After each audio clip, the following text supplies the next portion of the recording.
Hey, it's Tony Brueski, and this is our week in review over the weekend, taking a look back at some of the most compelling conversations and stories that we've covered for you of the last week. Brand new episodes back Monday morning, bright and early, 5 a.m. here on the podcast. This is the examination of the hidden human condition. You're listening to the Hidden Killers Podcast. This is the Hidden Killers Podcast with Tony Brueski. We are talking with former federal prosecutor and attorney Eric Faditz about Rex Heuerman today. We've obviously learned a lot about him in the last 2 weeks, including his alleged affinity for sex workers. We're hearing more and more stories from surviving sex workers who I'm guessing look back going, wow, that could have been me. But a lot of people have had encounters allegedly with Heuerman. Do you think we're going to continue to see that sort of trend continue? And I also wonder if there were a lot of red flags that these individuals had, but they simply couldn't speak out about because, number one, the industry that they're in not being exactly legal, and then number two, people just not taking someone seriously simply because of what they are involved in.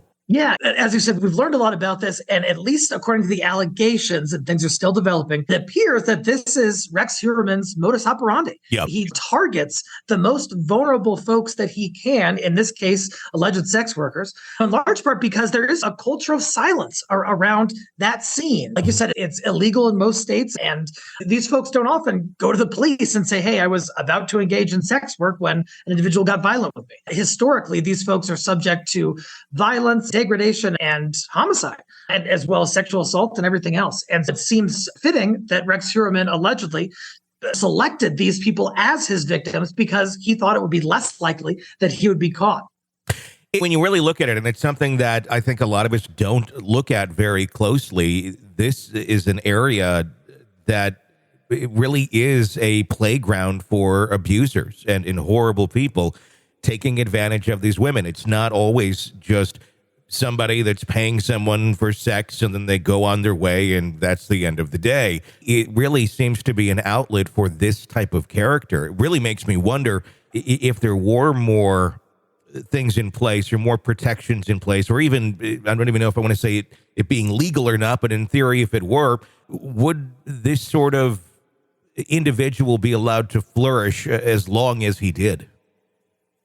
A good question, because like I said, a lot of these folks don't want to come forward and report when they see something problematic in a John who's trying to pick them up, because they themselves, the sex worker, doesn't want to get caught. Perhaps if there were more resources in place, more safe harbor laws, maybe something that would insulate these sex workers from criminal consequences if they came forward with helpful tips to the police to try and stop these predators. I just wonder if having something like that in place could potentially limit or prevent this sort of horrible repeat tragedy that's being alleged against Rex Heuerman, the Long Island serial killer.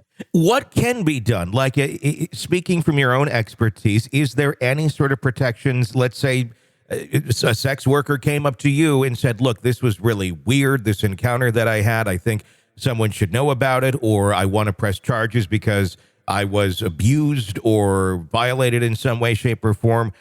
Can that be done? Is that ever done? And how would a court look at that, considering the nature of the relationship between the abuser and the person doing the abuse?